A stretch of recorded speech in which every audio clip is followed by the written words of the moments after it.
Subscribe कीजिए आपके अपने इस YouTube चैनल को और दबा दीजिए बेल आइकन को लेटेस्ट एजुकेशन वीडियोस के लिए।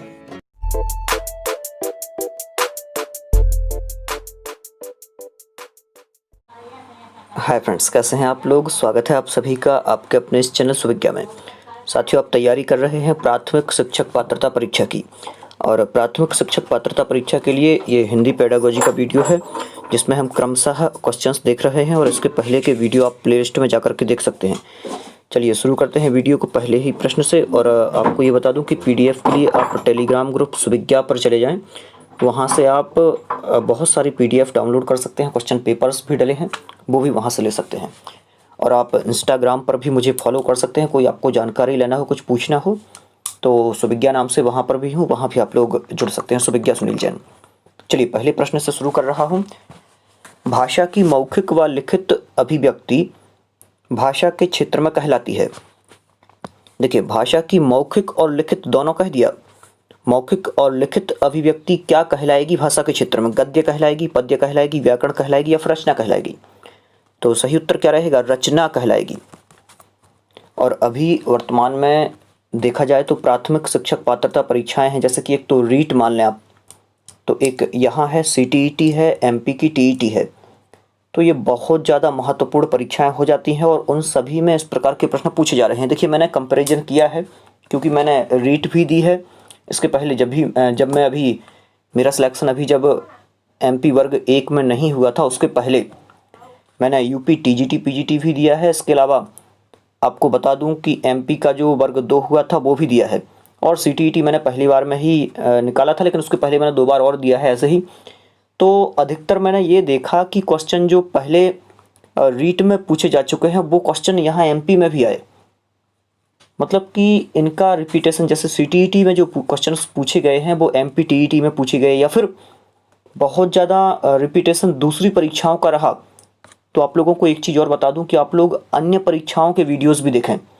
जो पिछली परीक्षा कहीं भी किसी स्टेट में हुई हो, चाहे वो HTET हो, चाहे RT रीट हो अपनी, या फिर MP की TET हो, कोई भी परीक्षा हो, और उसमें हिंदी पेडागोजी से रिलेटेड जो प्रश्न पूछे गए हैं उनको आप देखें कि वहाँ कैसे कैसे प्रश्न पूछे गए हैं। क्योंकि जो लेटेस्ट अभी परीक्षा हुई होती है उस परीक्षा से भी क्वेश्चंस अन्य परीक्षाओं में डाल दिए जाते हैं। तो चलिए, क्या होगा इसका सही उत्तर? तो रचना जो है, थर्ड ऑप्शन ये रहेगा सही उत्तर, क्योंकि अभिव्यक्ति भाषा क्षेत्र, अभिव्यक्ति जो है लिखित और मौखिक अभिव्यक्ति भाषा की, वो रचना के अंतर्गत होती है। आगे चलते हैं। निम्नलिखित में से कौन सी विधि प्रश्नोत्तर विधि भी है? तो कौन सी विधि प्रश्नोत्तर विधि भी है ये आपको बताना है। देखिए, ऑप्शन दिया हुआ है। व्याख्या विधि है क्या, खंडान्वय विधि है क्या, गीत विधि है क्या, या फिर अर्थबोध विधि है?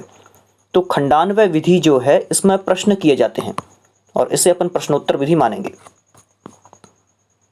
आगे चलते हैं। वाचन शिक्षण की विधि नहीं है। देखिए, यहाँ पर नेगेटिव पूछ लिया है कि वाचन शिक्षण की विधि कौन सी नहीं है। देखिए, देखो और कहो दिया है ऑप्शन में पहला, तो ये तो वाचन शिक्षण की विधि है।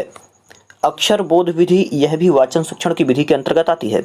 ध्वनि साम्य विधि, तो यह भी आती है। तो सही उत्तर क्या रहेगा? ये वाला, क्योंकि ये व्याकरण शिक्षण की विधियों के अंतर्गत आती है, निगमन विधि। तो सही उत्तर अपना क्या रहेगा? जो आगमन विधि, हाँ, आगमन और निगमन दोनों। तो आगमन विधि ऑप्शन में दिया है, ये है, क्योंकि यहाँ पर नहीं पूछा था और वाचन शिक्षण है, तो ये रहेगा सही। आगे चलते हैं। भाषा शिक्षण में अधिगम सामग्री की प्रमुख चुनौती है।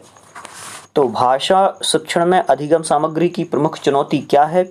कम समय में अधिक ज्ञान दिया जाना, छात्रों का ध्यान पाठ में केंद्रित करना, शिक्षकों द्वारा शिक्षण कार्य में कम मेहनत किया जाना, या फिर विषय वस्तु के कठिन स्थलों का उचित स्पष्टीकरण करना। क्या रहेगा सही उत्तर? भाषा शिक्षण में अधिगम सामग्री की प्रमुख चुनौतियां क्या हैं, या फिर प्रमुख चुनौती क्या है?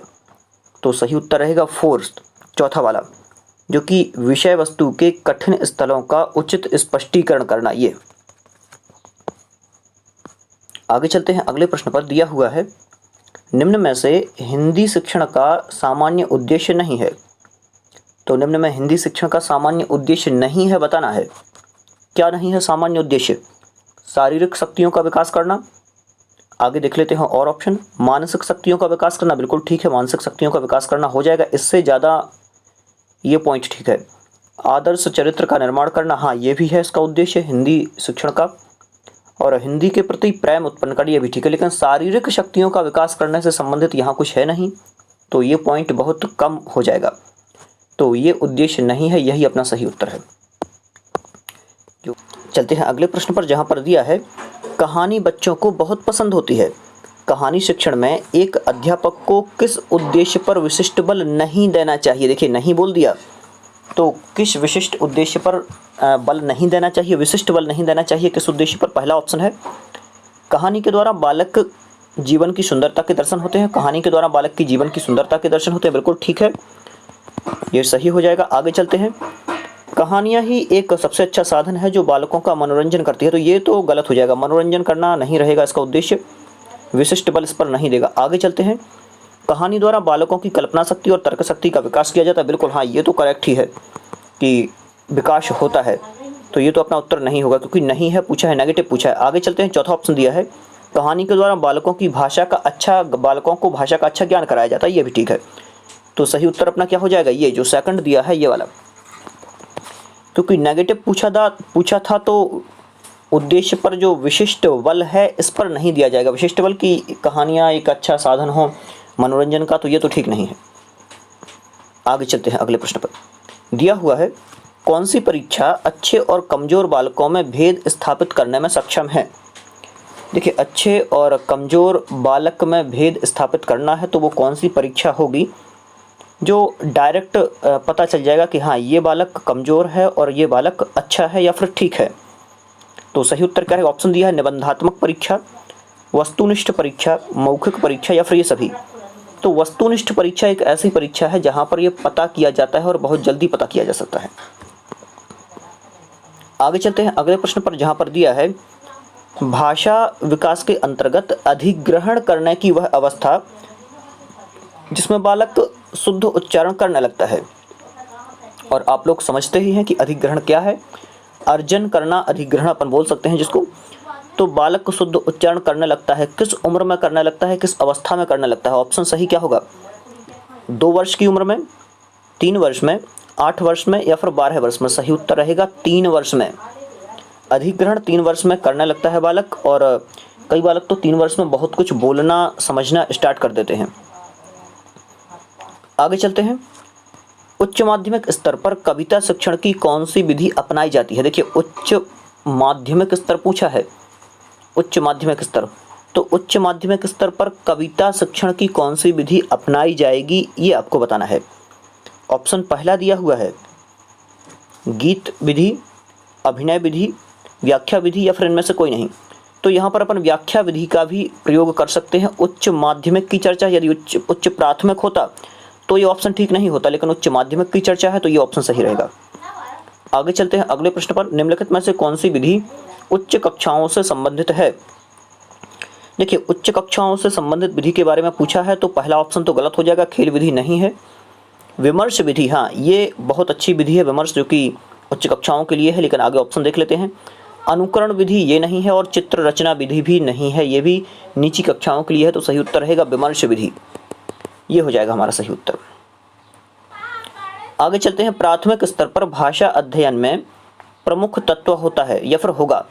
तो प्राथमिक स्तर पर भाषा अध्ययन में प्रमुख तत्व क्या होगा ये बताना है। व्याकरण का उपयोग, शब्द भंडार में वृद्धि, साहित्यिक समझ या फिर उच्चारण की स्पष्टता? क्या होगा सही? देखिए आपको स्तर देख लेना है कि स्तर कौन सा आपको बताया गया है। प्राथमिक स्तर, आप लोग एक चीज़ और ध्यान रखें कि जो स्तर है जैसे कि उच्च स्तर है, उच्च प्राथमिक स्तर है, उच्च माध्यमिक स्तर है, तो आप इन सभी स्तरों की विशेषताओं को रट लें बिल्कुल, और आप उनकी विशेषताओं को रट लेंगे तो बहुत कुछ प्रश्न तो आपके वैसे ही सॉल्व हो जाएंगे, क्योंकि आपको उस स्तर की विशेषता पता रहेगी कि बालक का स्वभाव वहाँ पर कैसा होता है, बालक क्या सीखता है, उसकी रुचियाँ क्या होती हैं, क्या करना चाहता है, क्या करेगा।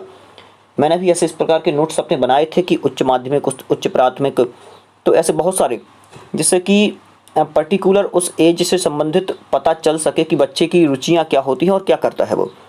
तो यहाँ पर पूछा है प्राथमिक स्तर पर भाषा अध्ययन में क्या प्रमुख तत्व होगा? तो सही उत्तर रहेगा उच्चारण की स्पष्टता, क्योंकि व्याकरण की उपयोगिता तो प्राथमिक स्तर पर ज़्यादा नहीं है। शब्द भंडार में वृद्धि करना भी ज़्यादा उद्देश्य नहीं रहेगा, लेकिन हाँ उद्देश्य तो है, लेकिन जब ये उच्चारण स्पष्टता है तो ये ज़्यादा सही रहेगा। आगे, साहित्यिक समझ की जरूरत नहीं है प्राथमिक स्तर पर, तो सही रहेगा ये वाला, उच्चारण की स्पष्टता। आगे चलते हैं, द्वितीय भाषा शिक्षण की विधि है। तो देखिए, द्वितीय भाषा शिक्षण की विधि डायरेक्ट ही ऑप्शन में दिया हुआ है, अनुवाद विधि, और ये द्वितीय भाषा शिक्षण की प्रमुख विधि है। प्रश्नोत्तर गलत हो जाएगा, व्याख्या गलत हो जाएगा, ये ऑप्शन तो पहले से ही गलत है क्योंकि अनुवाद एक ऑप्शन में सही दिया हुआ है। आगे चलते हैं अगले प्रश्न पर, जहां पर दिया है बाल सभाएं प्राथमिक स्तर पर आयोजित करने का मुख्य उद्देश्य क्या। देखिए, ये प्रश्न कई बार मुझे देखने को मिला है और एक कॉमन प्रश्न है जो सामान्य प्रश्नों में पूछ लिया जाता है। पहला ऑप्शन दिया हुआ है मौखिक अभिव्यक्ति प्रशिक्षण। ठीक है, मौखिक अभिव्यक्ति प्रशिक्षण होता है, बहुत बढ़िया, सही है। आगे चलते हैं, लिखित अभिव्यक्ति प्रशिक्षण गलत है बिल्कुल से, क्योंकि मौखिक कार्य होता है वहाँ।